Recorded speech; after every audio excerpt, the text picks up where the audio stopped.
Jake, sorry, do we need to wait to be streaming on Facebook or we're all good to go? We are already on Facebook. There we go. Hello, Facebook. And hello, everybody. Welcome to today's State of the Union social media address. I don't know if you know this, but we have actually been joined by a queen today. We have a queen in our midst. And we are honored to be joined by the queen of Facebook, Mari Smith. For anybody that doesn't know Mari, she is known as the premier Facebook marketing expert and top social media thought leader. Forbes described Mari as the prominent Facebook expert. Even Facebook asked her for help. Facebook headhunted and hired Mari to teach their business throughout the US. This included how to use the platform and create the company's blueprint certification program. IBM named Mari as one of the 7 women that are shaping digital marketing. Mari has worked with a wide range of industries over the past 15 years, providing strategic and social media consulting and training services. And I will personally say that behind the scenes, I've had the honor of working with Mari and trying to get her here today for the last few months. And it's been one of the highlights of my career because she truly is so thoughtful, so caring, so detail orientated. And I got a sneak peek at what you are about to learn today. And I was blown away. So Mari, I think you got to take the show away. Thank you so much, Jade. It's a delight and a pleasure and an honor to be here. And right back to you, my fellow expat. It's so much fun to work with the AWAI team. And we've been working together for a few years. And of course, here we are about to dive into this wonderful webinar. And just real quick behind the scenes, everybody, we were kind of pushing the envelope with the Facebook tech, and I was encouraging the AWAI to use the cross post feature. And some of you might know that, might be familiar with that. So when you cross post, when one page goes live, it cross posts to the other. And like I say, you just never know with Facebook, right? Everybody here probably is aware that there's frustrating bugs. Sometimes it works, sometimes it doesn't. And I'm like, forgive me for multitasking just right before we get started, but I'm like, those monkeys, I don't think it's working properly. So I'm going to just share that right there. And now it should be streaming on my page as well. So funny because the first thing Facebook says is turn your post into an offer. Silly billies, what are they up to? Okay, there we go, my friends. You should see my screen now. And feel free to ask any questions at all. I love questions. We will have plenty of time to take your questions. And we'll just dive right in. So, of course, this is the American Writers and Artists Institute that I'm teaming up with here, and they brought me in as a guest to lead this webinar. So the title is Making Money Writing for Social Media in 2023 and Beyond. And also, I'm part of what I'm talking about here today is what I'm calling the State of the Social Media in the Union address. So I'm going to give you Mari's take on what the heck is happening in the world of social media and what you can do to take advantage of some trends coming up and some things I'm going to recommend that you stop doing that could be hurting your marketing. And then some things that you can be doing, three tactics that really are working that I want you to be focusing on. Let me just pause the share for one quick second and make sure everything is floating nicely in the background here, and the stream is picking up the slides and everything. Okay, beautiful. Okay, excellent. Thank you. Resume share. All right, diving right in. Of course, many of you already know me. If you're watching this on my page, or I told you about this through my audience, you're familiar with me. Of course, the folks that were, maybe you're being a member of AWAI for a long time, or you're new and you're new to me. I have been doing this social media thing since 2007. Gosh, this is 16 years. They call me the Queen of Facebook. I don't mind that title. Someone else gave that to me. I'm Scottish, Canadian, and Californian. I call myself Scandifornian. So I'm a triple nationality with 3 passports. That's my little claim to fame. And I just really love what I do. I'm very passionate about empowering other leaders to be successful in your own right, whether you're a writer, you're a freelancer, you're a social media professional, you run a small agency, whatever that might look like. We're here today to support all of you. What we're going to cover, as I said, my State of the Social Media Union address. Then we're going to get into 5 social media trends that are very much peaking right now and how you can take advantage of them. 3 things I'm going to ask you to stop doing that probably hurting your social media marketing efforts across the board. and 3 things I want you to focus on, as I mentioned there. And then we're going to finish up talking about the impact of the AI, artificial intelligence, on writers and the social media industry in general. So like we say, any questions at all, you just pop them in the chat there. And my good friend Jade here is going to be taking care of you once we get through this content. It'll take about 45 minutes or so. And this is an instant replay. If you are tuning in through Zoom or any of the Facebook channels, you'll get an instant replay. So first off, I want a little participation. I want you to type into the chat. If you're watching this on Facebook, you can put it in the comments. But I'd love you to come up with a word. In your opinion, social media, in your experience, in your opinion, social media is what? Is growing, is frustrating, is fascinating, is dead, is annoying. I even put a whole bunch of emojis. You can answer with an emoji if you would like. So social media is what?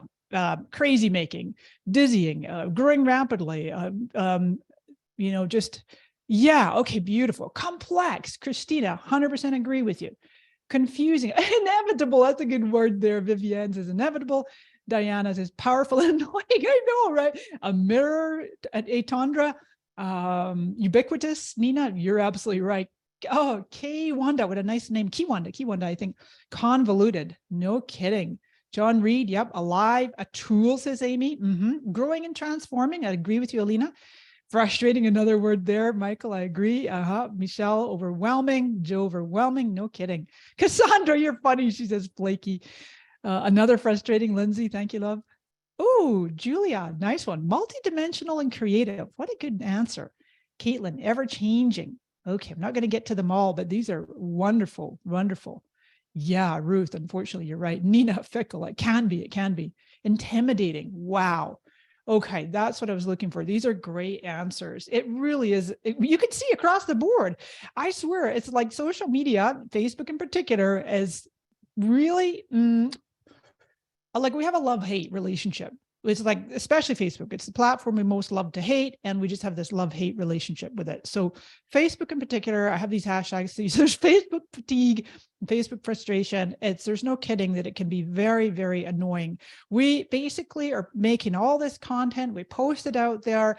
Oh my God. And they've changed the rules. They've changed the algorithms. Just when we thought we'd mastered one thing, then it changes and we're like, what the heck? Please, can you just make it stop? I'm just talking about Facebook and Instagram here, of course. This is really kind of across the board that, you got LinkedIn, you got YouTube, TikTok. Twitter, of course, is just, insert a million exploding headed emojis if we're going to talk about Twitter. I'm sure many of you can relate. We won't say too many bad things about Elon Musk. I mean, he's certainly trying. He's trying our patience, right? But it can be very, very frustrating. And of course, there's no question that the meta platforms, Facebook and Instagram, are pay to play. It's been that way for a long time. However, the good news is there's definitely some really cool tools that you might be taking advantage of already. And if you're not, I'm here to tell you about some of them that you really want to consider that could really change how you are doing your social media marketing, specifically with Facebook, but some of them across the board. You can still get pretty good organic reach on some of the tools out there, not just the meta platforms. So I came across this term not long ago, and it really resonated with me. There's this social media saturation. I'm sure many of you, with all those words, those adjectives that you put in describing how you too feel about social media and what it is, confusing and frustrating and annoying, but it's a kind of almost like a necessary evil in some ways. But it's also absolutely phenomenal what we can do with social media. It's changed our lives forever, right? But what's happening this year, I can feel it. I can just feel it in my gut. I can see it. I get it from my clients and from my different talks I do around the country and the world, that we're reaching a social media saturation point. And it's not just us as marketers, as freelancers, as writers, as business owners. It's also consumers. They're just getting bombarded with so much content, right? And there's like 10, believe it or not, if you count them up, there's more than 10 social media channels. So how do we get our message as marketers, as business owners, as writers? How do we get our message to the right people at the right time on the right platform? Insert thinking face emoji, right? That is the challenge, because just when you're doing a million reels on Instagram, you're like, okay, I better pivot and do double down on TikTok. Be like, I got to add in YouTube here. Wait, what about Facebook? I do my page, or I do professional mode profile. What about a group? Oh, LinkedIn. Sorry, I forgot about you. What's Twitter doing now, right? It's just like, how do we get this overwhelming saturation point, break through that noise and reach our customers. That's really what we're wanting to do. Now, the thing is, even though we're reaching saturation, there was a report out just not long ago, a few months ago, last year it came out, that this report here is January 11 it was reported on, that shows that time spent using social apps rose to new highs in 2022. So this chart is by Data.ai. They were formerly called App Annie. Many of you are familiar with App Annie. They changed their name to Data.ai, which I think is a great name. And you can see that right there. It's like, absolutely. Let me just move my little Zoom panel here.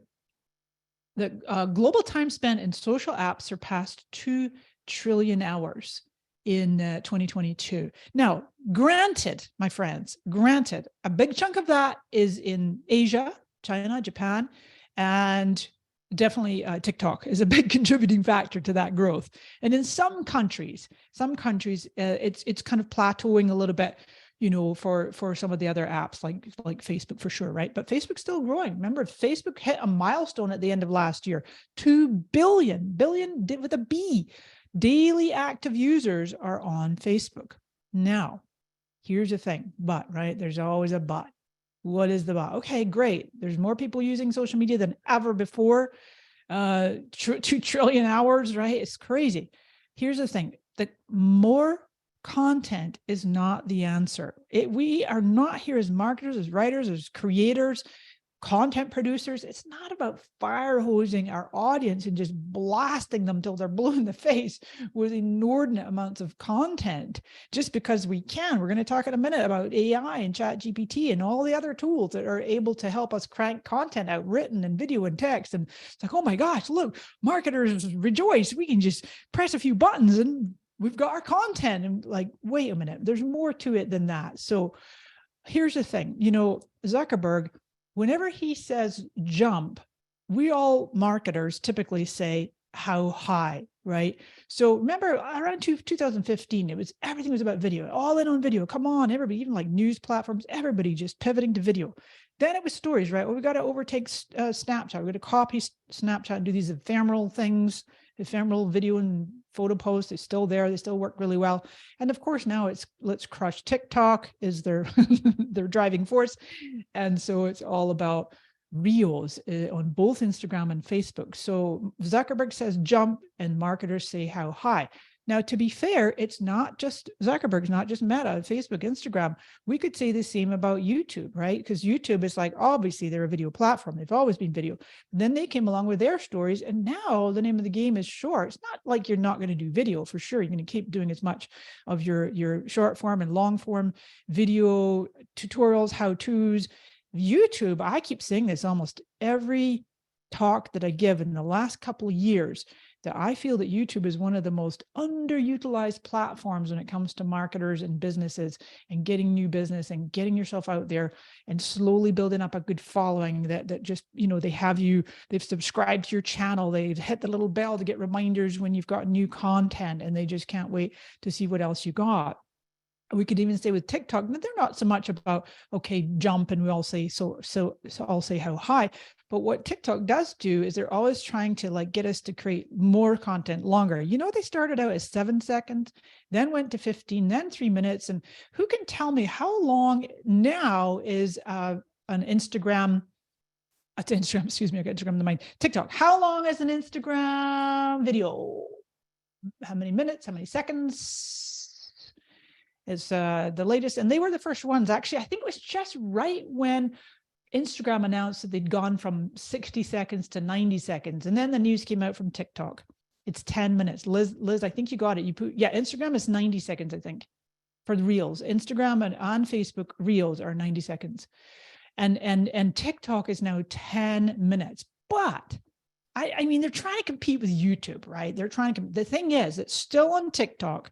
Shorter is better. It's like the 15 to 60 second TikTok video and reels do seem to perform better. So I wouldn't go too crazy unless you've really seen, you know, accounts out there that are doing super well with the 10-minute format. Then I personally just think that I would keep them a little bit shorter, you know, on TikTok as well. Now, here's the thing. I put this in a few of my talks. This is what I call meta marionettes, or I put all the socials in there, not all of them, some of the big, the big four. I didn't put LinkedIn in there, but between Meta, which is Facebook and Instagram, Messenger, WhatsApp, you got YouTube, you got TikTok, you got Twitter. We are all puppets on a string. We are all basically, oh my gosh, creators, we need to create more content and do more reels. Oh, it's stories. Oh, it's video. Oh, it's live. Oh, professional mode. And friends, I'm here to tell you, it's time to take back control. We need to stop being at the mercy of the big tech companies. And I'm literally going to use the word manipulative, because it is. It's a manipulative way to get us, we are all in essence content creators, but we're business owners. We're, writers, creatives, sure. And they're just constantly pulling those strings to get us to do what they want, so that they have growth, new users, they have plenty of content, so they can keep putting their ad in there, right? Their ad inventory. And I say to you, it's time to take back control, because we need to stop being at the mercy of the algorithms. And sometimes it's up, sometimes it's down. We've got great reach, now we've got rubbish reach. And the fact of the matter is, remember that fire hose girl with blasting her with the content? It's not about doing more. It's about doing less. I want you to focus on quality content over quantity. Maybe. Now, here's the thing, because it's really hard. And when it comes to social media marketing and strategy, it's not always. I'm going to just stop sharing for a quick minute to make this point. Oh, there it goes. Hovering over the wrong button. What's really important to know is that you want to double down on your quality content and doing a little bit less versus, let's say you're like right now posting three times a day on Facebook or Instagram or some of your other platforms, and it's not quite reaching, it's not quite getting the traction that you want. So you get together with your marketing team, your content creators, and you're like, you know what, let's double down.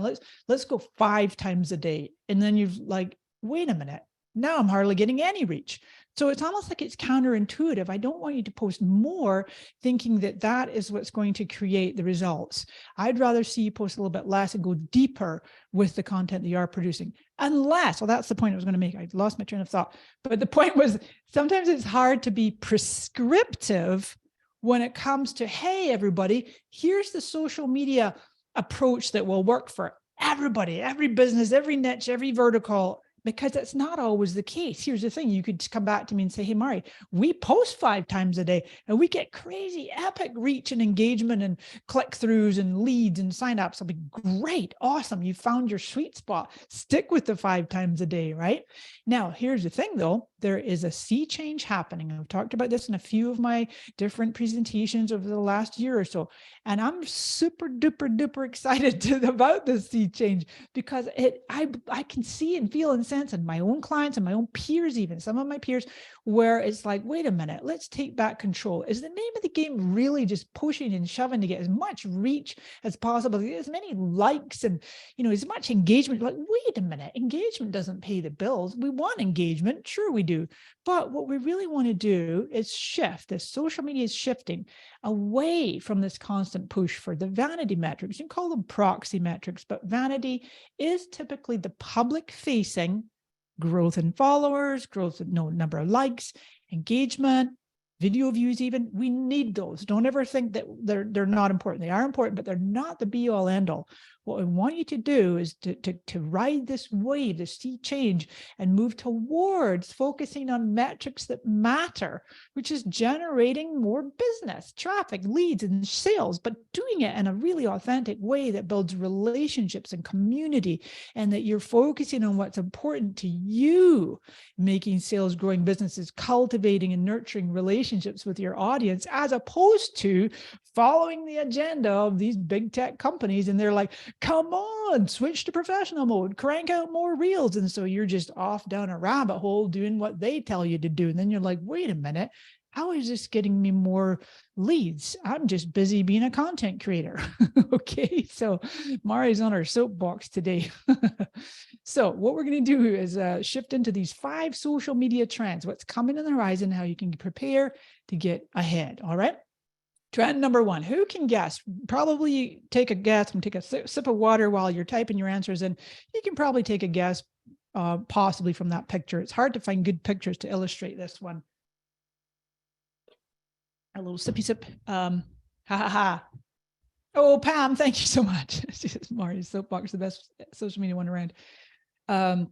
Beautiful. I know a lot of folks are going to get this right. Oh, look at that. Michelle, Robin, Elena, Mary, you guys are awesome. Yep, it is indeed AI. Specifically, generative AI, okay? Because artificial intelligence is used so much, right? For example, predictive AI. Predictive AI is used in the algorithms. TikTok uses it, Meta uses it, all the algorithms. Twitter, predictive AI is like where it knows you better than your own mom and spouse and dog put together. Here I go being facetious again. But the thing is, it's like it's predicting what it thinks you are going to want to see in your feed. That's predictive AI. Predictive AI is also when you go to type your Gmail and it's completing your sentences for you, right? Or Siri or whatever the case is. Whereas generative AI is what's helping you to create content. And of course, ChatGPT blasted onto the scenes in November last year. And I think that was almost like the first time a lot of people even heard about AI. And generative AI definitely helps to power your social media content creation, your marketing efforts, but it doesn't stop there. We'll talk a bit more about this in the next slide, and also in the last section about how AI is impacting writers and the social media industry in particular. So generative AI, as I just mentioned, ChatGPT, for sure, unquestionably, written content. It's phenomenal. It's like having your own personal assistant. Amazing for ideation and composing articles and emails, even writing code, writing copy. Let's pop in the chat here. I'm super curious to know how many of you have, how many of you are using ChatGPT right now? And I'm going to say successfully. Like, are you using it successfully to create content? ChatGPT is one of the most popular generative, like it creates written content for you. Oh, this is amazing.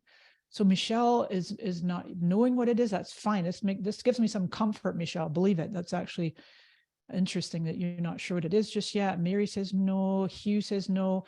Interesting. Elena, for brainstorming or editing articles. Diana, loving it. Have to infuse your voice. And by the way, friends, if you're watching this on Facebook and I'm not seeing your comments, please forgive me because I'm watching just the Zoom comments, but I will come back after we're finished live. I only have 2 pairs of eyes. Nope, 2 pairs. 1 pair of eyes, 2 eyes. I wish I had 2 pairs of eyes. I could put them everywhere. Yeah, exactly. So some folks are saying not yet, but some editing content, says Elena. Experimenting, says Lucia. Yeah, very good. Okay, this is fascinating. Thanks for playing along with me, because it's really giving me a great sense of where folks are at. Craig uses it for outlines. Several of you either not using it, don't know what it is, or not using it yet. Brilliant. Nice. Okay, no problem at all. In a moment, after I've given you some more content, I'm going to talk to you about a program that I'm actually leading with the AWAI on how you can become a certified social media marketing strategist. And we will be talking about artificial intelligence and using it in your social media. Not a whole lot. I'm not going to go, it's not a whole course on just AI, but we will be including it. And so no worries there. It's free or paid. There's a free version or there's a paid. Now you can use also AI. There's tools like one called Midjourney. Some of you here might be familiar with Midjourney. It creates images. Or AI video you're seeing. Now, watch this, friends. Drum roll. Mari is predicting, without question, that sooner or later, within the next 12 months, we are going to see AI baked, I'm using the word baked, right into platforms. For example, if we were to go to Meta Business Suite, right? That's Meta Business Suite is Facebook's and Instagram's, Meta's own tool for scheduling and publishing your posts, reels you can do in there, stories, all kinds of, all the content, as well as look at your metrics and so on and so forth. And I imagine we are going to see Zuckerberg and team are going to have a way to make it easy for you to create content right inside of Meta Business Suite. Now, I'm going to hop over to my browser real quick. Is this my page here? Yeah, because watch this. There is something on one of my pages, one of my posts, just a little bit ago. I want to draw to your attention. I meant to have it up, but it's, no, sorry, it's coming up. There it is. Watch this.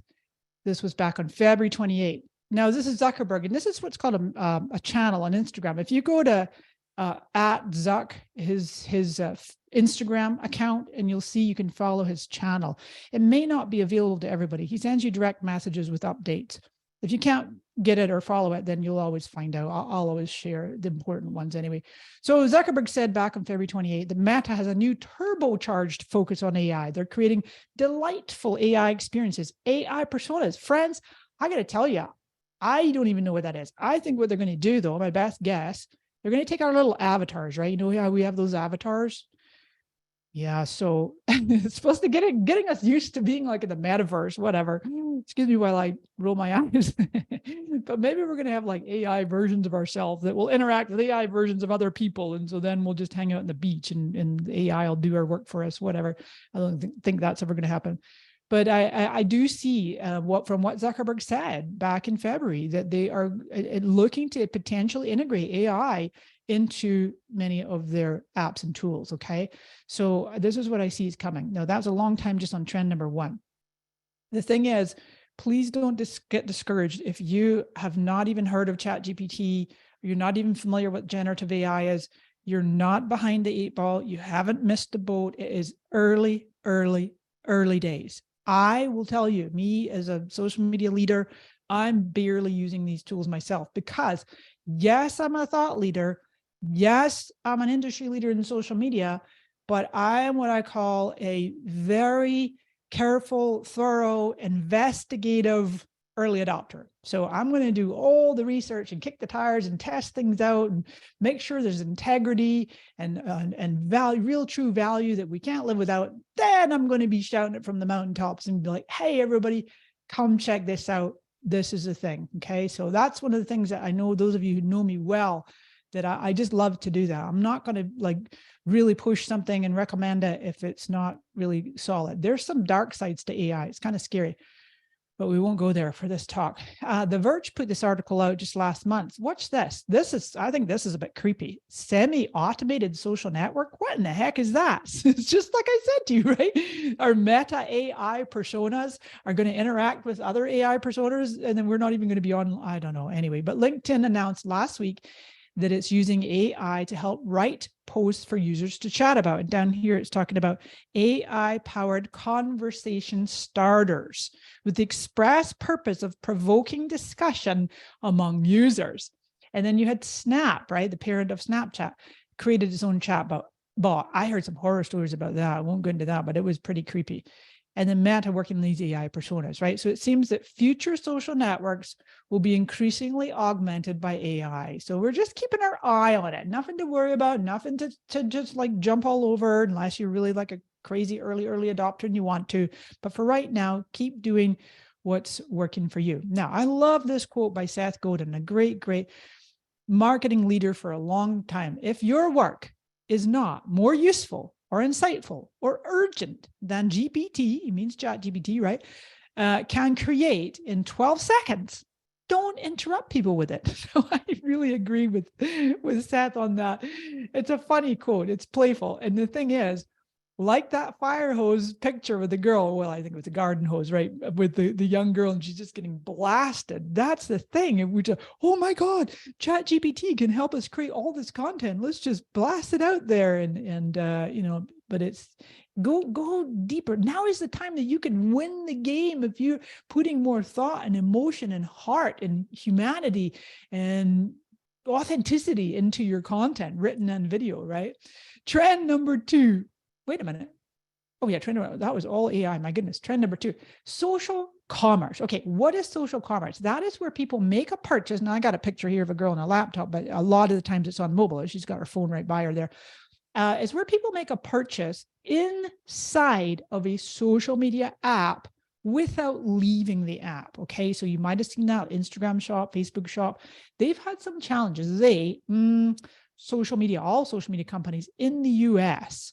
But in this trend is growing, it's making a comeback for sure, big time in the US for brands and influencers and businesses and professionals and writers and agencies that bridge the trust gap. That is why it took a little bit of a dip, and Facebook and Instagram kind of faltered a little bit in their success with using these shops, because what happened is that consumers say the biggest barrier to purchasing through social is trust, right? I mean, Facebook itself is one of the least trusted companies. No wonder all the shenanigans that they've done over the years, right? By the way, sidebar, anybody in the US going to put your hat in the ring to claim your piece of whatever that is, it's 700 million or something. They're doing some compensation for the Cambridge Analytica scandal. Oops, I better watch my words because we're streaming live on Facebook and they might give us a little ding in our reach if we mention the wrong words. But anyway, I'm only bringing that up as that was one of the biggest ever loss of trust moments in Facebook's history, right? But in any case, that's what's happening now is we've got this rise again and back up again. Marketers that master the basics of successful social commerce will build a lasting advantage. Okay, friends. So this is a trend we want to keep our eye on, whether you yourself or your clients maybe are in the business of offering products and services where people can purchase right in app. Then just keeping an eye on that trend. Here's a great little nugget from a report from our friends at Hootsuite, the future of social commerce. I want to read this for us, okay? While social commerce has roared ahead in markets outside of North America, marketers here in the US, North America, Canada includes, right, face a trust gap that's left them struggling to replicate that success. But there's a massive revenue opportunity with US social commerce sales set to grow 34.4% this year to 53.1 billion. That's in the US only. Marketers who get it right will reap the rewards, attracting a fresh wave of new shoppers and inspiring their existing customers to spend more. Love it. Great news. It's very heartening to hear. And so with that, trend 3 is the creator economy. Now, remember my slide with I call them meta marionettes. It's really all, we're all these puppets on a string when it comes to social media content creation, and all the big tech companies, all the big social media companies. Well, I'm saying all, maybe not so much LinkedIn, not so much Pinterest, but definitely Facebook, Instagram, TikTok, and YouTube are pushing creators like crazy. And so there's no question it's continuing to surge. However, I have a stat I want to bring up for you that is open right here. Only 4.3% of creators ever make more than 100K a year, this survey revealed. They surveyed 1,700 creators. That was back in September last year. So you're like, okay, fine, Mari, I'd be fine with 20 grand or 50 or whatever, just play money, extra money. But if you're going all in for your career, and you can see such a small amount of creators who are actually generating significant revenue. However, here we have Meta, Facebook, turning on this new mode on your personal profile. Some of you might have heard of it.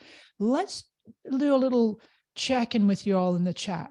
Can you tell me if you have enabled professional mode on your personal Facebook profile? If you have enabled professional mode. Now, what it is, it's in essence, it's no different than having followers. Like you can already have followers if you want. You can choose to have followers off, even if you're on what they call classic mode. But as soon as you switch, you'll have this little. If you can see where my cursor is, it changes. It'll say profile, and then you can choose your category. In this example here with Brianna, she's a digital creator. What it does, it gives you access to metrics. So you'll be able to see insights on every single post, your reach metrics on posts, just like on a page, insights on your audience, like what countries and ages and demographics.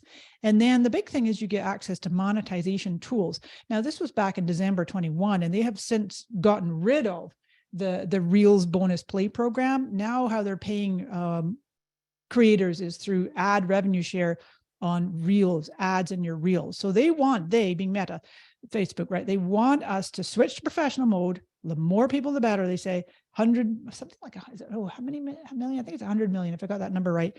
I was meeting with them just the other week and they told me. But pro mode profiles, now I'm calling pro mode for short, professional mode, function almost exactly like pages. You also get access to the boost button, right? So you now can boost your posts. Now, let me just peek in on your chat. So a number you're saying, no, you have not, you don't know what it is or the benefits, says Cindy. Exactly. Oh, Diana. Yeah, Diana says enabled and then disabled. I did the same. I enabled it as soon as I could way last year. Like I had it for the first 6 months of last year. And right away, my reach spiked. It went through the roof. I'm like, oh my God, this is awesome. And then it slowly over the 6 months just started tapering off. And I think because I wasn't doing that many reels, I think that they really want us to do these reels.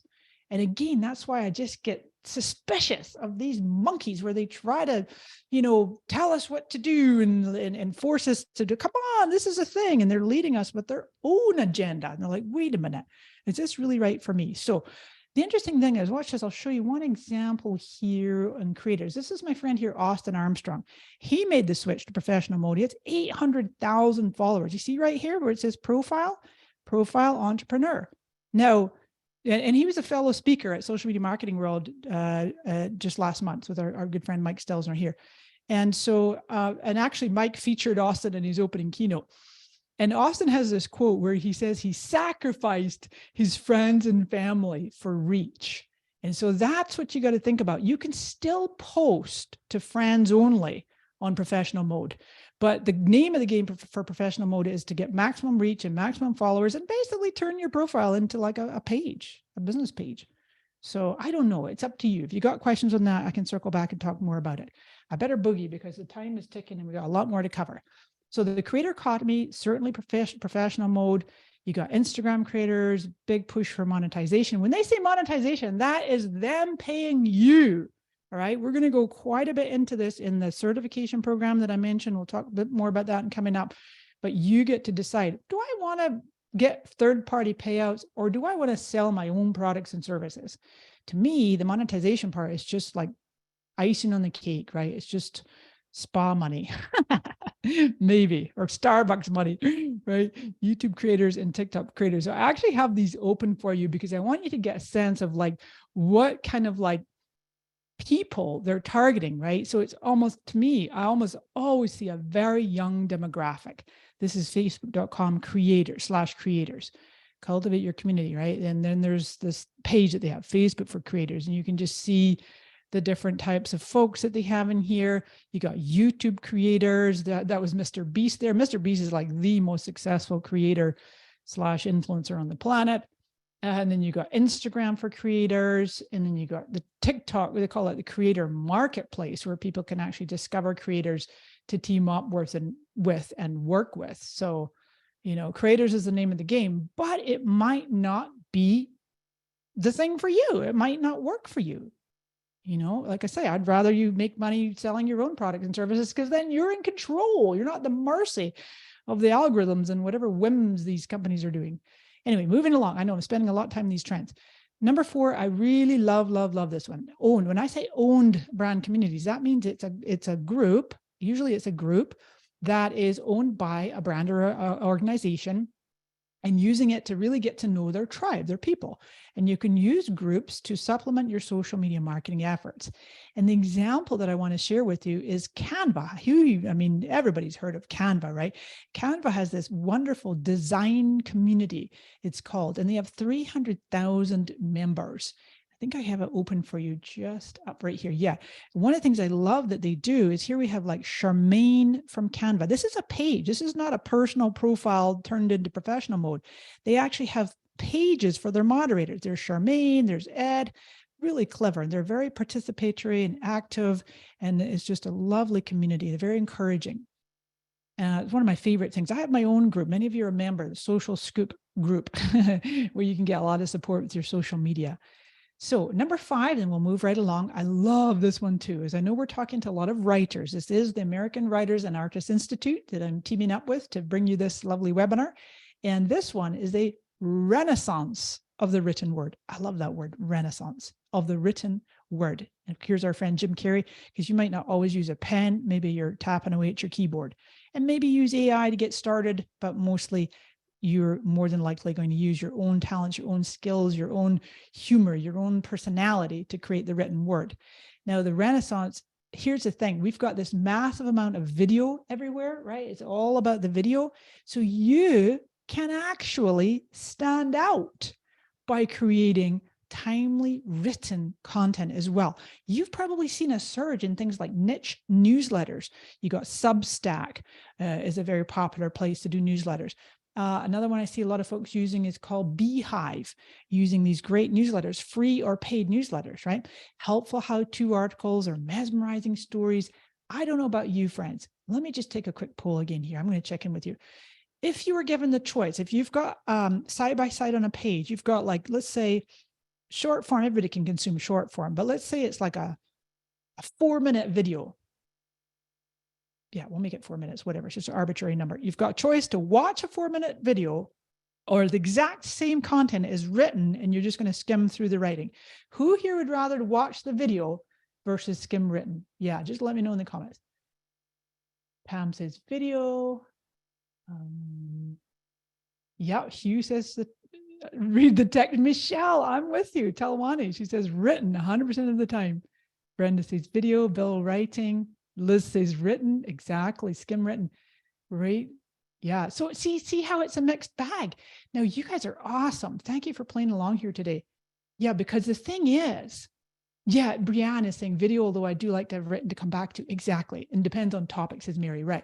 Here's the really interesting things, friend, that what you all are indicating here, I mean, all of us can glance at the chat and go, well, wait a minute, what about our own audience? If all I'm giving my audience is 100% video, we're missing out 20, 30, 40% of them, 50 even, I don't know, arbitrary number, right? But just take a guess of people that would prefer, if they're in a hurry, just give me the bullet points. I just want to skim. And then if I skim and I like what I read, then I might watch the video, right? But people are not always in a place to turn on the volume. They're maybe watching in a public place and so on and so forth, right? So yeah.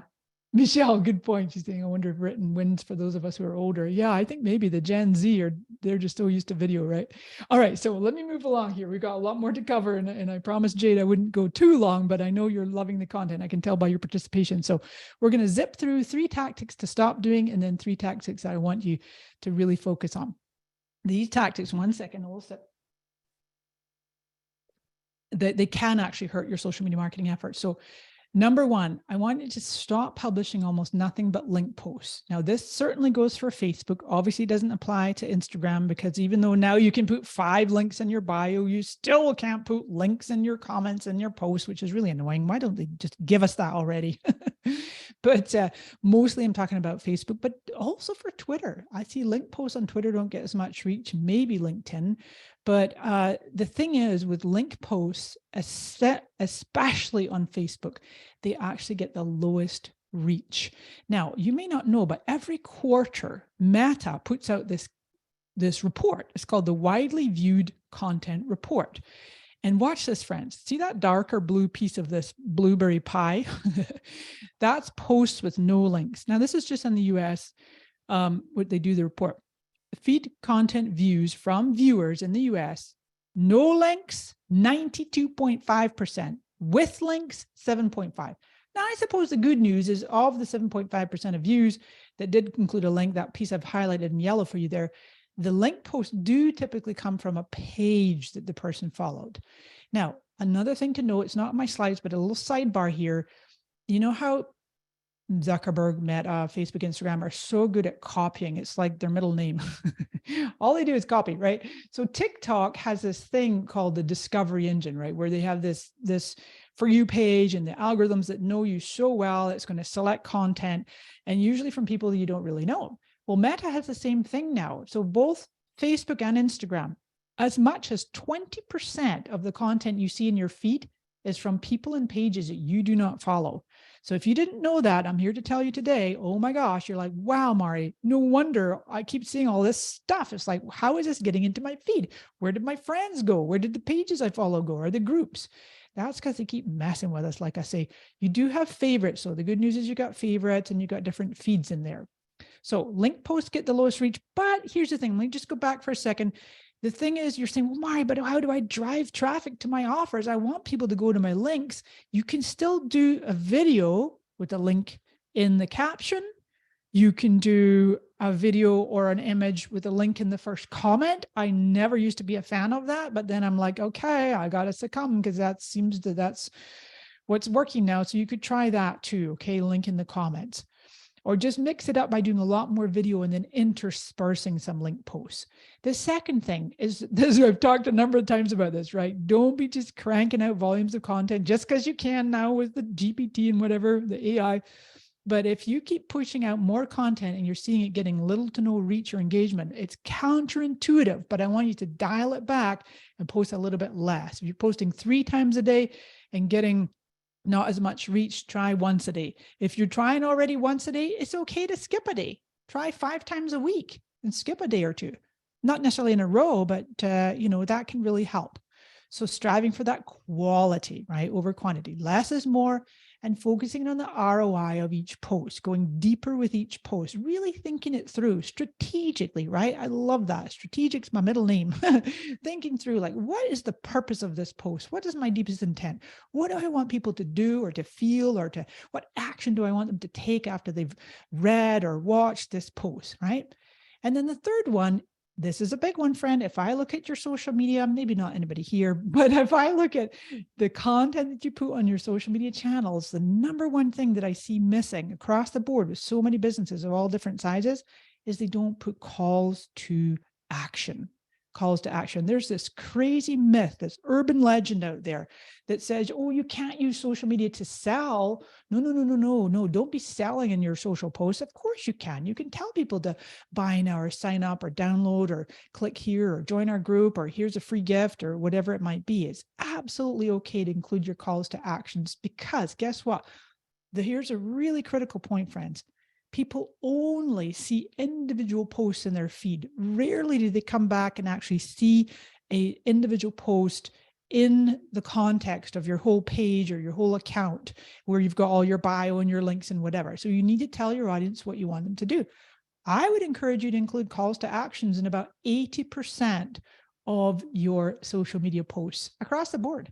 Even if for your reels, on Instagram in particular, and certainly on your TikToks, but let's just talk about Instagram Reels, because I know you can do chat bots in there. Some of you might do this, where you're saying one call to action could be to, follow us for more, follow us for the next video in this sequence. Or you can say, DM us or comment with the word, free gift, or comment with the word, yes, please, or whatever your trigger word is. And when they make that comment, this is a wonderful conversion strategy where you can automatically pop into their DM box and go, oh yeah, hi, Michelle, here's the link you asked for. And then that's a great way to put those call to actions to work for you.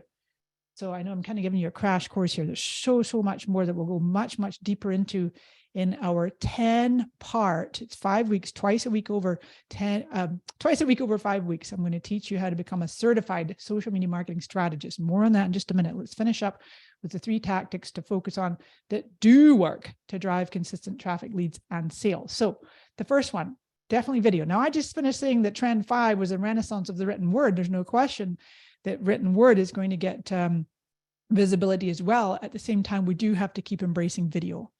And best, if you can definitely do the short form, which is short form these days, they say is 3 minutes or less. Short form is the stories, the reels, the TikToks.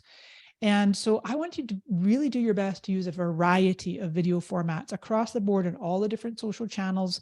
So short form is certainly your reels, right? Instagram, Facebook, your YouTube shorts. You can use exact same content. You do not have to create different content for all the platforms. Certainly between those 3 I have on the screen right now, reels, shorts, and TikToks, they're basically the same.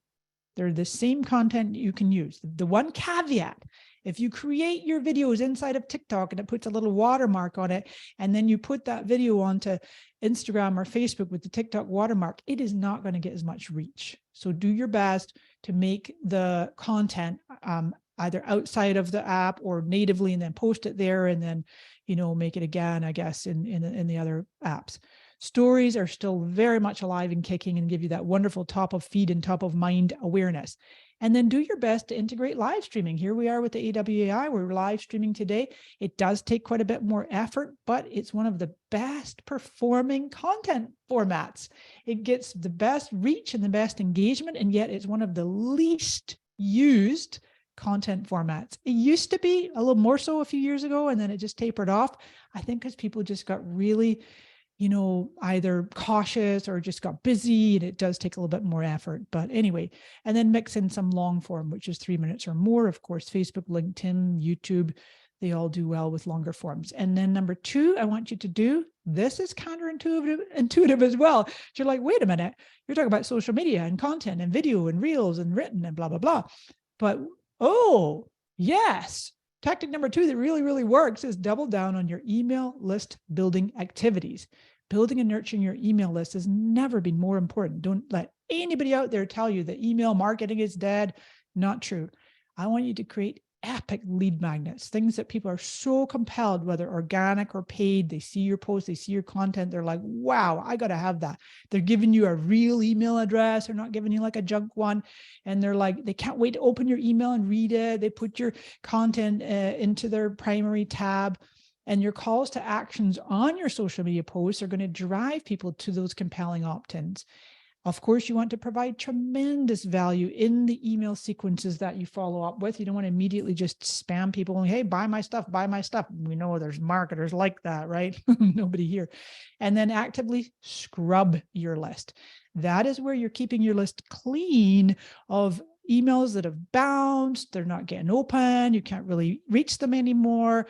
You just really want to stop emailing people that you are not able to reach anymore. Of course, if they've opted out, or there's junk emails, or there's bounces. And there's, depending on what system you use, there should be a way for you to do that inside of the app, or maybe using a third-party tool, of the platform. And then definitely, this is more complicated. We're going to talk about this in the certification program, how to create custom audiences, segmented based on your email list, your email subscribers, and then go even further to expand with lookalike audiences so you can really, really grow your reach and your business and leads, right? And the third one is community. Now, I mentioned this as the trend 4 earlier. It's a growing trend, and it's definitely working. So some tips for you. Many of you here might have a group. Let's just take a quick question here. Friends, how many of you are running an active Facebook group as part of your business strategy? You're driving people there, it's maybe connected to your page, maybe you include it on your website, your emails, and that you have a relatively thriving, I'm saying relatively, because sometimes it really takes a bit of time to get that traction and get a group really going, right? So making sure that that's working well for you. So there's a Facebook group is one way to do it. I see Diana says, yep. Heather says, yep.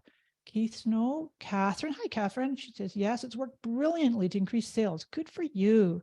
Oh, Brianne runs one for a client. Works well. Love it.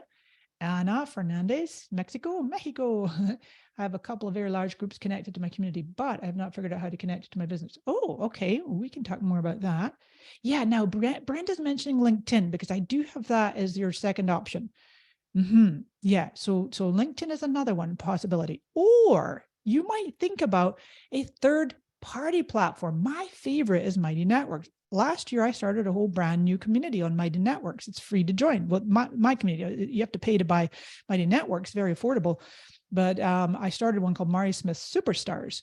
And I got all kinds of grand plans for what I'm going to do over there. But it's just a separate, totally separate from the social media where you really can build out your own community there. Fostering real relationships, investing in brilliant moderators and community managers. And for those of you that do have moderators and managers, right? Community managers, training your team to know how to upsell. What I mean by that is when people are in your groups and they're asking questions, sometimes their problem can be solved with what you offer invariably, right? They're in your group. They might need help with what you offer. So often it can come across well when one of your team members mentions it. So lastly, and then we'll get to your questions, the impact of AI on writers and the social media industry.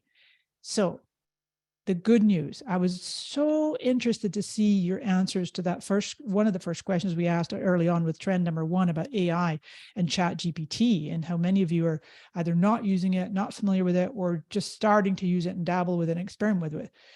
Don't believe any of those sensational clickbait headlines out there, that talk about how AI is just going to conquer the world and take over and we're going to lose our jobs and so on. We absolutely need humans, social media writing and marketing services by humans will always be in demand, despite this mega buzz of AI right now. There's no question we need human beings in this time right now, more than ever, if anything, to uphold standards, to not get lost in the accelerated, this massive warp speed that technology and AI is moving right now. You might have seen, even there was like this petition, it was signed by all kinds of, I think Elon Musk signed it, all kinds of leaders in the world signed it, asking for everybody to take a 6-month pause in AI. I doubt it's going to happen, but they were like, wait a minute, this could get out of hand. We definitely need humans. Now, here's a wonderful quote by Paul Raitzer. That's how you pronounce his name. Well, Paul Raitzer, friend of mine, wonderful person, high integrity, authentic. I just was chatting with him. I've known him for many, many years. We just met up again recently at Social Media Marketing World. Paul is the founder and CEO of the Marketing Artificial Intelligence Institute. And Paul said, AI won't replace marketers. Okay, you're like, okay, phew, good to know, Paul. But marketers who use AI will replace those who don't. And Paul said, you know what? You can replace marketers with any word you want. AI won't replace writers, but writers who use AI will replace those who don't. Okay, if that's the absolute de facto truth, we'll see. But it's just a really great quote, simple and succinct, to remind ourselves, gee, I better learn a bit more about this AI thing. And you can even set yourself apart and say to your clients and prospects, you know, I'm going to assure you that the content I create for you is 100% original, authentic, generated by me and not using AI. And I think that can be a competitive advantage. Just because ChatGPT can crank out copy in a single click, we need you, Mr. and Mrs. differentiated individual human being with your human writing skills to instantly spot where the AI generated copy misses the mark, and social media copy needs you to add the human touch, emotionality, personalization, deductive reasoning, and more. All those things it's really hard for AI to get right. And I've put the slide back in again. It's not a mistake. I wanted to remind us what Seth said, right? If your work isn't more useful or insightful or urgent, I love those 3 keywords, that GPT can create in 12 seconds. Don't interrupt people with it. And again, I really agree with Seth on his point there. Remember, friends, that only humans can truly discern the ethical uses of artificial intelligence. And we're seeing some crazy things. I was literally reading a headline last night, shared by my friend Mike Stelzner, of some awful situation where somebody's voice had been cloned and used in some horrible blackmail situation. So yeah, we've got to keep our principles, our qualities, our standards, our ethics high, and look out for each other. Use of AI in any process still needs you and your human skills to be the most valuable part of the creation process. And then I'm just going to leave you with one quote of my own. We'll talk just briefly about this program that's coming up, and then we'll pivot to your questions. It's been a joy to be here with you, and I'm happy to stay on as long as we've got questions. So I've had this quote for a little bit. Technology may be moving at warp speed, and it is. I think I made this quote long before ChatGPT. Well, I know I did, because I've had this quote for a couple of years. So technology, yep, moving at warp speed. Social media, AI, etc. But get this, friends. Fundamentally, human beings have not changed all that much. What do I mean by that? I mean that we want to belong. We want to know that we matter. We want to know we're not just a number on a list. I'm talking also about us as consumers. We sign up for something. We don't want to be just spammed and marketed to and not really having our wants and needs and being met and feel valued and important to businesses and brands. So we don't want it to be too over automated.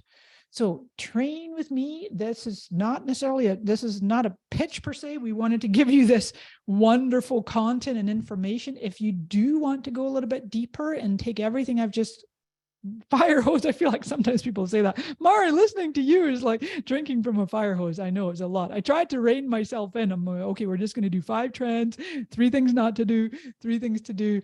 But we do have this amazing new live online program with me as your guide to become a certified social media strategist. Jade's going to pop the link in there for you. I've been talking about it this last week or so, and I am really, really honored to team up with the AWAI. I love how they put up here, it's a once in a lifetime opportunity. It really is. It's a one-off time opportunity for you to get certified And one of the most valuable skills out there, strategy, social media strategy. It is what's sorely missing with so many businesses of all sizes, is they're missing a strategy. They think I'm saying, when I say they, it's a lot of companies, businesses, professionals, agencies even, that are just, they think the solution is, oh my God, crank up more reels, right? Fire hose our audience. But that's not correct. It's not the right approach. So you can take a peek at this and see if it fits for you. We're starting up real fast. It's going to start next week, and we meet for 10 times over 5 weeks. Okay. There will be recordings. There's a Facebook group. It's very, very supportive. Any questions whatsoever. And I would just be delighted to meet you in the program, and we're happy to answer your questions, and Jade can answer them for you too.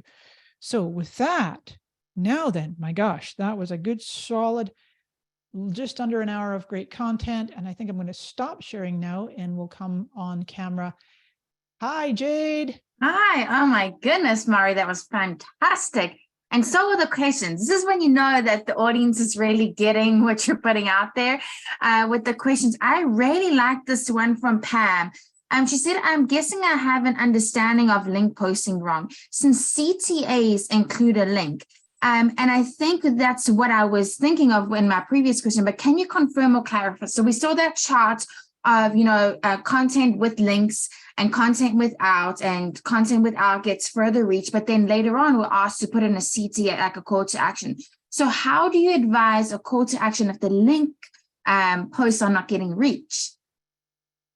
Okay, great question. And that was from Pam? Yes. A call to action could be join our group, or visit our page, or follow us for more, or DM us. There's a variety of calls to actions that aren't necessarily involving a link. But remember, I said with the link, and maybe Pam asked this question before I said this, but with the link, you can experiment with putting that in the first comment on a video or image post. You can experiment with putting the link in the description, right? The caption of the video post or the image post. So that's one way to do it. But I like DMs, and I like, even like, if I just share my screen again here real quick, you can see that, for example, this is a call to action. If I'm doing, these are called text posts with a background color, and they do quite well. They tend to perform fairly well. So if I'm asking a question, in essence, this is me sparking some engagement. You can see I got 200 comments on that, right? So then I might have something else. There's a video. Okay, so here's an image. This is an image post. And then I might, so that one does not have a link, but often I will put a link somewhere in my description. I tend to be a little wordy. I write like many blog posts. My audience has come used to that, but that's what I'm talking about, where this is actually an image post.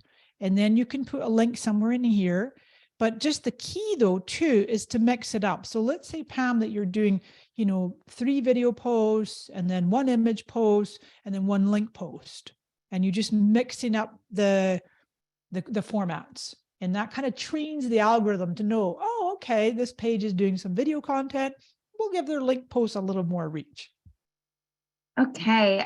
Elizabeth has a question, whether all the tactics that you mentioned today can also be applicable strategies for B2B marketing.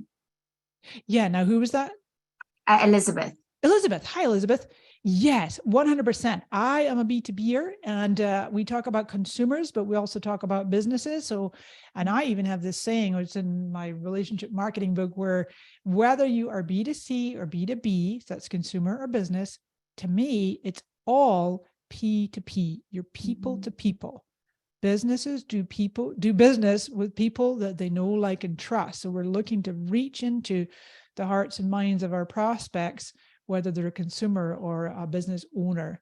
But yeah, absolutely. I will be covering both bases, all bases in the certification program. And what I covered here today too is applicable to B2C and B2B. Okay. Cool. So Lee has a question about the actual course. Yeah. Would a strategist after the course be able to design quarterly campaigns for their clients instead of managing daily or weekly content? Oh my God, 100%. No, I want to differentiate here, Lee. Hi, Lee. Good to see you here. The thing is that you'll see after the 10 sessions that you can craft what sits right for you. Like, I personally, my 16 years of being a social media expert, I have experimented a little bit with providing done for you services where I create content or I run ads. And I know for me, it's not a fit. I don't like doing it. I don't want to be responsible for getting the results that the client's looking for. I rather train them and help them with their strategy, and then they implement. So Lee, to your question, that's dependent upon whether you want to offer the done for you content managing services or the strategy or both. But you can absolutely, after this course, you'll be able to do quarterly strategic campaigns, help them to map it out, and then maybe encourage them and or train them to have in-house or outsourced implementers. All right, so hopefully that's helpful. Awesome. Oh, I should say before I forget, if there's anybody joining us that is a part of our Circle of Success or Infinity, the link for you, I know we posted a link to the course in the chat, but the link for you is on your member page. So if you're Circle of Success or Infinity, the link is on your member page. Rachel has a question here, which I'm sure you're used to dealing with, Mari. She said, I love the social media is shifting slide in the topic. I've done social media for clients and brands since the days of MySpace. And a huge sticking point is how many times a day are we posting question? How do you steer or redirect the conversation when potential clients have that question? With over 20 years of successful brand management, I get that way too much. I've often been rejected by a potential client because of their obsession of how many posts a day. Gosh, Rachel, what a great point to bring up. It really is an obsession. And I see this from social media marketers and businesses alike, that somehow they think there's like this magic bullet, right? This magic pill, this solution that, okay, if I just hit the sweet spot of the frequency, that's the name of the game. Now, your job, Miss Rachel, that was right, is to educate the client, which you can do through like a slide presentation that has some case studies, some examples, gently walking them through the process, leading the horse to the water, explaining that, you know, I know that you really want that magic formula to get it. If we post 2.5 times a day, then all of a sudden we're going to get 1 million leads. You know, it just doesn't work that way. So you can illustrate through case studies, success stories, examples, pointing out like across the board different ranges. And then you can just simply say, look, let's do this. For 30 days, we're going to test this. I would recommend doing tests. When you're doing your organic ads are a bit different. Ads you're going to test over a period of days. But when it comes to organic, I would recommend setting aside like a 30-day period or window in when you can run multiple tests during that time. But you might be saying, you know what, we're going to try twice a day for 30 days. And then the next 30 days, we're going to do whatever, one time a day or every other day. And so then you're going to say, give me a chance here, give me 90 days. And we're going to roll out a strategy where by the end of the 90 days, we're going to know what our sweet spot is. Never mind what everybody else is doing or the industry standards or whatever. You're going to know what works for your audience and for your page. So hopefully that's helpful. And just follow up from what you were teaching, would you say it's more important that to vary the content versus the amount of times a day? Great question. To vary the content. Yes. And the thing is, all social networking platforms are algorithm and feed based. So if we go too crazy in posting 3, 4, 5 times a day, what we're going to end up doing is competing with ourselves in the feed. The algorithm, which is all AI run, is going to go, well, wait a minute, you just posted at 8 o'clock this morning and now you're posting at 10. Oh my gosh, now you got another one at 1. Which one of these? I'm only going to put one in the feed. Which one of these is it going to be? And so you end up like competing within the algorithm, just going, oh, okay, well, I don't know what to do with that. So I wouldn't go too crazy, but the format, I would mix up the format and just really be careful about testing the frequency. Yeah, I feel like as a user, when I see the same thing all the time, I become like immune to it. You know what I mean? I go, seeing that, you know, you just keep scrolling. Yeah. Okay. Christina's a question for you. What digital analytic tools or methods do you recommend applying to social media campaigns? Digital analytic tools or methods. Okay, so now the interesting thing, Christine, is there are pretty much all of the, I know for certain, all of the main social networking platforms, social media have their own inherent baked in insights analytics. So you can start there and pull reports and run reports and then compile your own presentation for yourself or your clients. However, you might want to take it up a level and use a third-party tool. I personally use Agora Pulse. I'm a big fan of Agora Pulse. They have a really cool, relatively newish feature that will help you to derive ROI, right? Return on investment of your social media. And you can pull in all the social platforms. So now you've got one destination and you can be analyzing your metrics and looking at, what's working, what's not, and so on and so forth. So hopefully I answered that question properly for Christine. Yeah, we have one from Facebook from Kimberly. This is a good differentiator for the course. Will you be hitting on paid strategy as well as a part of the program? 100%. Yeah. Remember my slide that said pay to play with that little stash of money?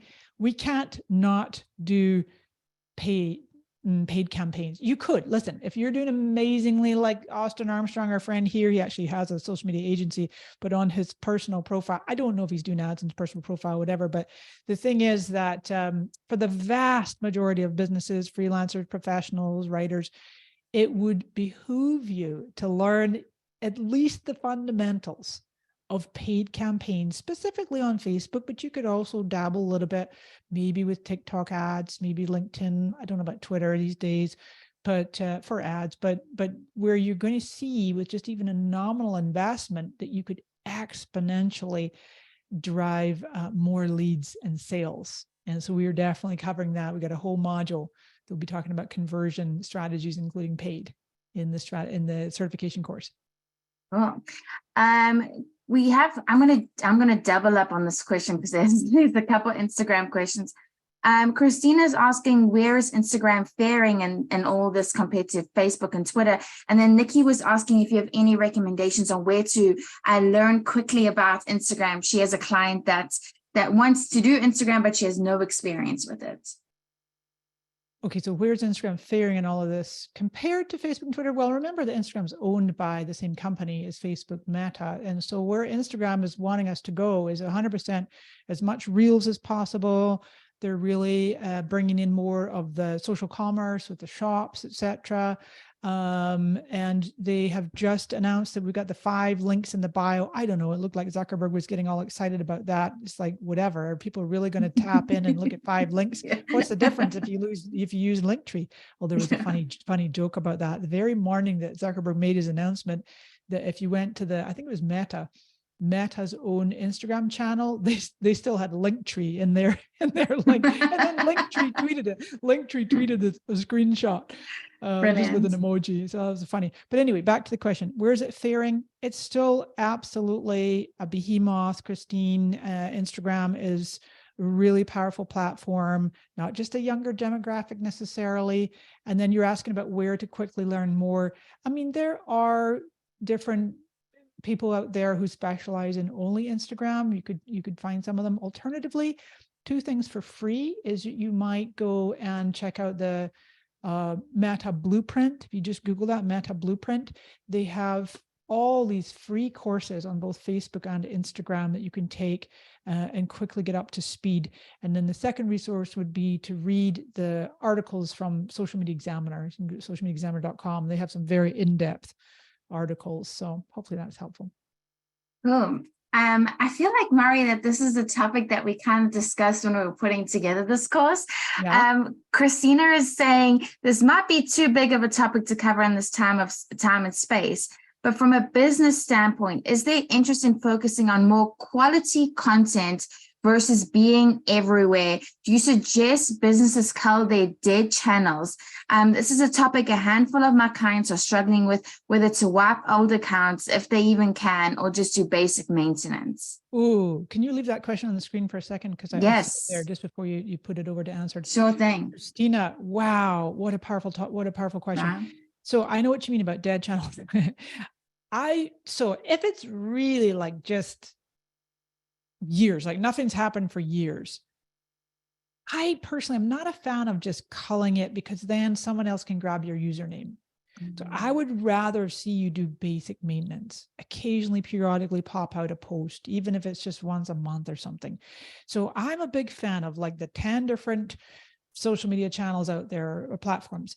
I would pick 2 to 3 and go deep. So for many people, that might be Facebook, Instagram, YouTube, or it could be Twitter, LinkedIn, and Instagram, whatever. Most people are probably going to do Facebook, but go as deep as you can, meaning that you've got regular content, you're using all these tools, you're engaging, you've got your offers, etc. And then maybe the others, the rest of them, that you're doing, as you called it, basic maintenance, and where you're just periodically putting some content. You've got an optimized bio, making sure the picture and the cover image and whatnot are up to date.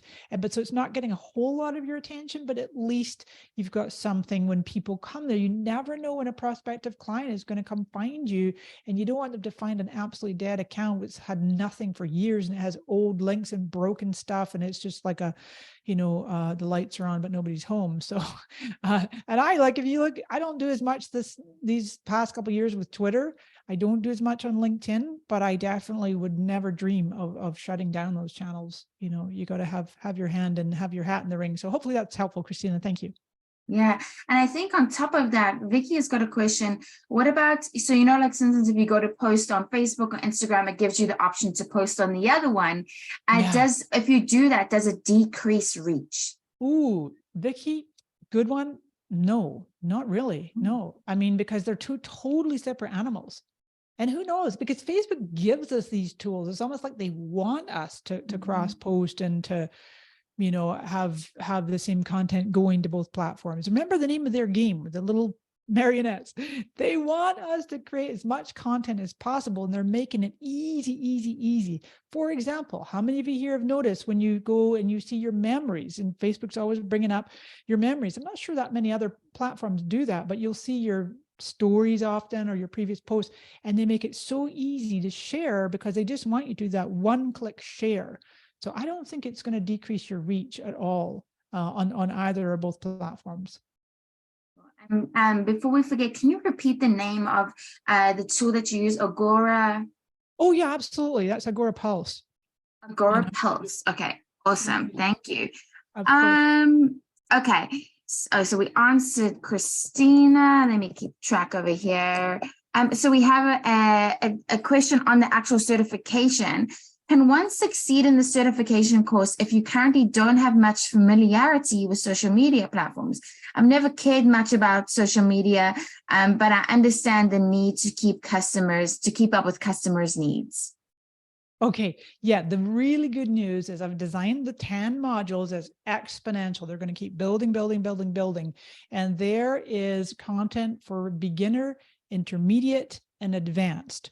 For those of you who are really quite new, remember you get lifetime access to the recording. So it may be that you go through it as a first pass, and some of it you might go, whoa, this is really a lot to take in.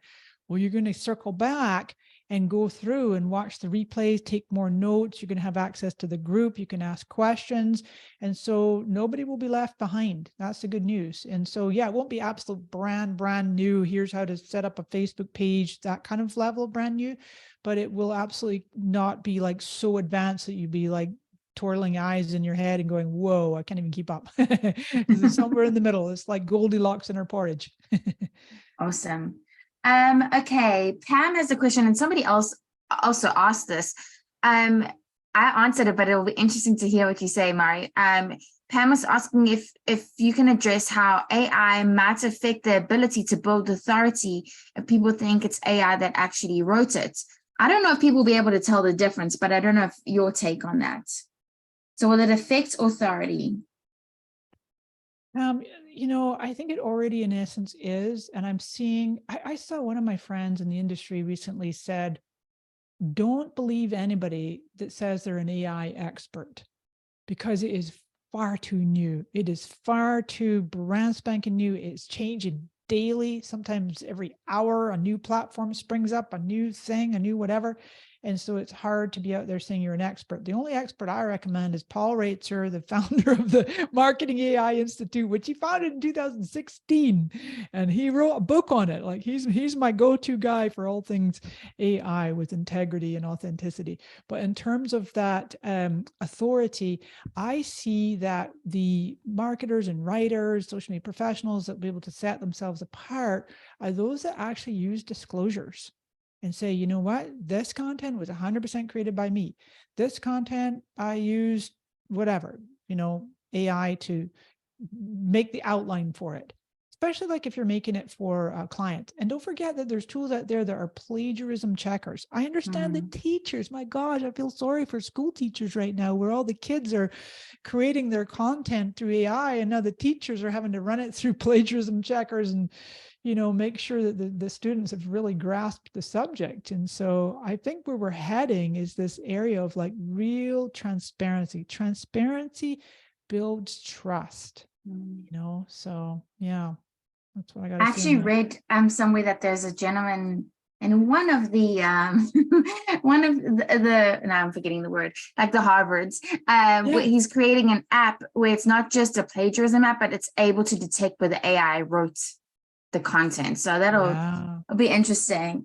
Okay, so a couple hashtag questions. Carolyn asked thoughts on hashtags and how many to use. And Jenny asked, what about adding hashtags to the end of a post or in a comment? I see professionals using them as a means of offering credentials. So any thoughts on hashtags? Are they still happening? I absolutely do have a thought on hashtag, and I'm going to share my screen, my friends, because this just came up the other day in my social scoop group, in fact. And this person, turns out he's a well-known photographer, and he'd shared that. You can see he's got 80 comments, my goodness. And I'm going to click over to it, which will open it in Instagram. Let me zoom up because it's really small. So he was talking about how he'd spoken to, Instagram, Meta, the other app I will mention, he means TikTok, and now this is his take on it. And he has a lot of followers. Okay, what's he got? Almost 300,000 followers. And I got a loud jet going over. Hopefully it's not picking up too loud here. So he's talking about, instead of hashtags, just make sure you're including a lot of keywords in your content. But I love when there's like a topic that's like a little more controversial, because you'll see in a lot of these comments that a number of people are saying, no question, use them. A lot of people saying that you've got to use them. So by all means, come over and have a read of that article. My take on it, having listened directly to Adam Mosseri, who's the head of Instagram, said that max in your caption on Instagram would be 3 to 5. And then you want more, because you can do up to 30 per Instagram post. You want more, put them in the first comment. Possibly with Facebook, I don't know. I always push them way down to the bottom, and I might do as many as 10 or so. The jury's out now. Does it really help reach and discoverability? I think it does, and I'm still going to be using them. Awesome. We had another question come in. Mari, did you post a new large format book on Amazon last week? I see one posted, but I'm not sure if it's actually yours. The title is Social Media Marketing, Growing Your Brand with Effective Social Media Marketing. And it's a paper book that was large print on April 17, 2023. It's by me? That's what they say. Did somebody steal Mari? Is it AI? Crap, I have no idea about this. Oh my God, I bet you somebody's written it using AI with Mari Smith's voice. Oh my goodness. Well, did you ever publish a book with that name, and they could be just doing a large print version? No? What was the title? Social Media Marketing, Growing Your Brand with Effective Social Media Marketing. Wow. Okay. No, I don't have that title. No, my book is called The New Relationship Marketing. I see what they're talking about. Yeah. Oh my gosh. Look, we have a bunch of detectives here for you, Mari. You guys are awesome. Wow. Okay, I need to find out who this person is. I won't go down that rabbit hole right now, but okay. Thank you, whoever that was. Can you give any guidance when it comes to boosting posts and how often you should boost posts? Or is it just about how much you're willing to spend? Okay, brilliant question. Remember, everybody, we are putting our strategist hats on, and we are not succumbing to the manipulation of every time you see those those big flashing notices that say, hey, this post is performing 90% better than all the rest. Give us some money and we'll make it reach more. You stand back with your strategy hat and go, okay, this is just a meme, or this is just a question for engagement. Do I want to spend money on that? Or you're like, holy moly, yeah, this is a post that's driving people to go sign up for a lead magnet, or this is promoting my new course, or this is, whatever the strategic intent is, that you can measure an ROI or ROAS, is return on ad spend, then you can be like, okay, Facebook, sure, I'll boost it.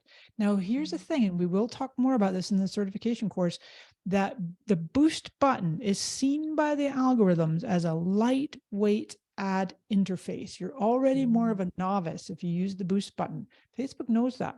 So rather see you going into Ads Manager and using it's not really called boost in there, but using the feature to augment, amplify the reach of your posts strategically, only specific posts that have a measurable outcome, than using that in your ads manager, because then you can do things like split testing and edit it and all kinds of things. Once you boost a post on your page on Facebook, Instagram, you can't edit it.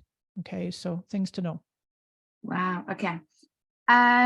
Does text over stock photo have more reach than text over a solid color or theme, or do we even know?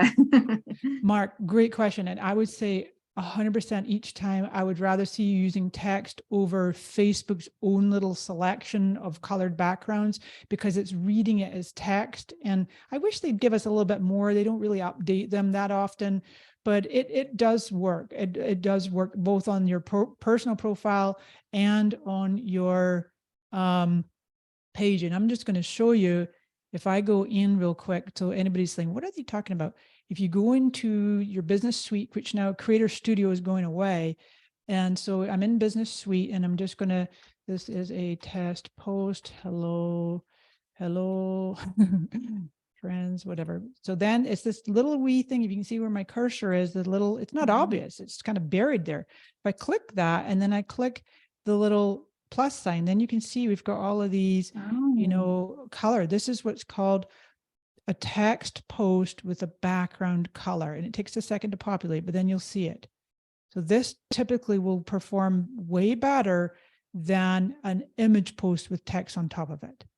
So we'll give it a try. Because it can read the text, and with the image, it doesn't. Yeah, it looks at it as an image and not as an image with text. Exactly. Yeah. Right. Yeah. Wow, the more you know. See, this is going to be very obvious that we feel like you have a direct line to Facebook, Murray. Liz is asking, I've heard that if you only have time to post once a day, that there's a specific time in the day that is best. Do you know this to be true? Great question. Yes, and since we have, I think since Facebook brought out the new Pages experience, which has been slowly rolling out, it's got all kinds of changed features, and then they've done away with Creator Studio, now it's Meta Business Suite. It's quite tricky to see inside of Meta Business Suite where the best times to post are. Okay, so I'm just going to back to screen share real quick, because if I go publish now, I don't see it, but if I go schedule, and you see this little button right here, it says active times. Honestly, we've had a lot of discussion about this in my Social Scoop group, and I think it's broken, because there's no way that my audience is most active. Excuse me, this is Pacific time zone that I'm in, 4 a.m., 5 a.m. It used to be so much more accurate. So I would say, again, like test. I know for me, I'm going to get a little bit better reach and results if I do like 7 a.m. Pacific versus 10 p.m. or something like that. But yeah, I would absolutely experiment with that. It's not obvious now. They had that thing when your fans are online, and it's hard to find now. That's where it is. Okay. Colleen said to piggyback on that question, but I'm not quite sure which question, but does using a third-party schedule for posts lower reach? Oh my gosh.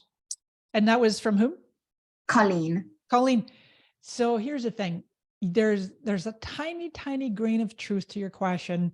However, it's an urban legend that died I'm not kidding, around 2016, where there was all kinds of tests done. And, you know, back in the day, Facebook didn't really want us to use third parties. There was a tiny bit of lower reach. Now, absolutely not. No truth whatsoever. If anything, you might get more reach with a third party. You just have to test, try a third party, try some Meta Business Suite and see how it works. But there's no merit to that anymore. No. This question is over my head, so hopefully you understand what Elaine is asking. Are there blockchain-based social media platforms up and coming that are worth paying attention to? Elena, I love your question. And apparently Meta is working on one. There's one called Mastodon. I found it, you know, all those words we were putting in earlier about how social media is confusing and frustrating and whatever. This Mastodon was like, oh my gosh, I opened an account and I had no idea what to do. But, you know, Elena, none that I would recommend right now. You got to go where the masses are. Look, if you're an early adopter and you love to dabble and experiment and play around with some new things, great, have at it. But you got to go to where your audience is. If you have an audience of really early adopters who are all in on blockchain and crypto and whatever, and, you know, they're doing Telegram and Discord and those ones, those are mostly like chat apps, then go for it. But right now, I think the blockchain social media is still a long ways away. That's my personal opinion. Yeah, I'm with you there. Okay, so Gianna has another question. Is the best use of Meta Suite versus social media planning platforms where you get to post across multiple platforms simultaneously? Okay. Is it best? Okay, so which one is best used, Meta Suite or a social media planning platform? Okay, this is honestly going to come down to a personal choice. We had a similar question earlier, so this is kind of piggybacking on that, which is great, because if it depends on your own workflows, if you're doing all your social, if you have help to do your content and your analytics and your engagement, do you rather just yourself or the person responsible or persons have one portal, like one dashboard to look at everything and manage everything? That's why I personally really like Agora Pulse. But maybe you're like, you know what, I use predominantly Facebook and Instagram, and I just like the layout, I like the look and feel, I like the features in Meta Suite, Business Suite, then go for it and just use that one. Okay. And I would also say, like you talked about going deep on 3. If one of yours is like Twitter or TikTok or YouTube, I can't imagine that the Meta Suite uses that, right? No. Meta Business Suite is only Meta's platforms. Yep. Facebook. Yeah. So then it would make sense. Okay. Wow. It looks like we covered all the questions, Mari. Wow.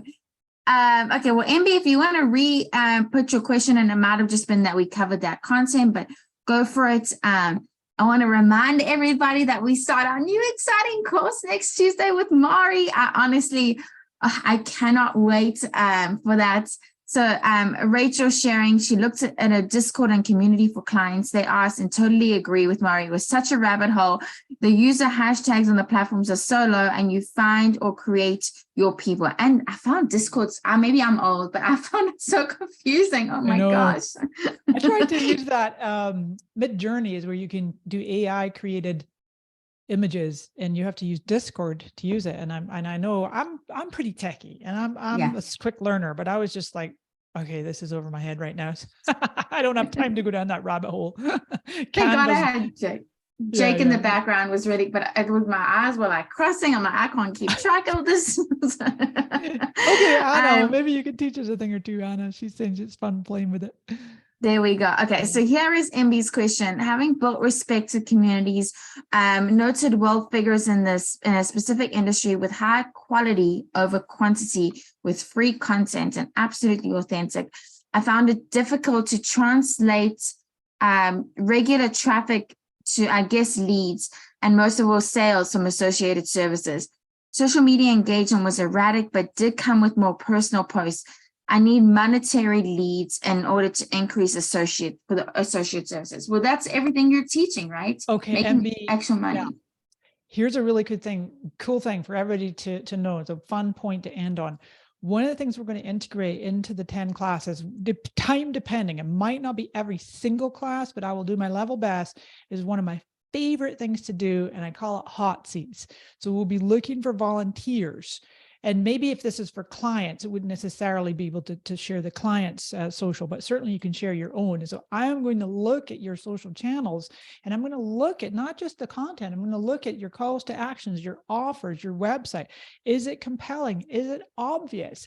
Does it make me want to whip my credit card out if I'm putting my hat on of your prospect? Invariably, when businesses, companies are creating a lot of content, maybe even getting some good engagement, but not making the conversion, something is missing. There's a missing component where it's not hitting the mark. The offer isn't quite right. It's not clear. People are confused. Remember, a confused mind always says no. So you have to make it so dang clear what you want people to do and how to purchase from you. And that is absolutely some of the aspects that we'll be covering in the certification course. So I can't wait to meet you all.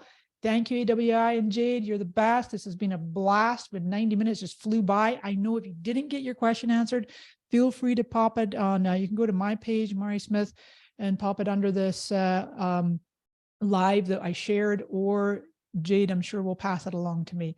Yeah, we'll get all those questions Jade, answered. you're the best. Thank you, Mari. You are the best. We'll forever have this argument. And Rebecca, who's joining us, and we saw some of the others and the comments. We cannot wait to see you next week, and it's going to be an absolute blast. Thank you, Mari. Thank you, everyone in the background. We'll see you all soon. Bye-bye.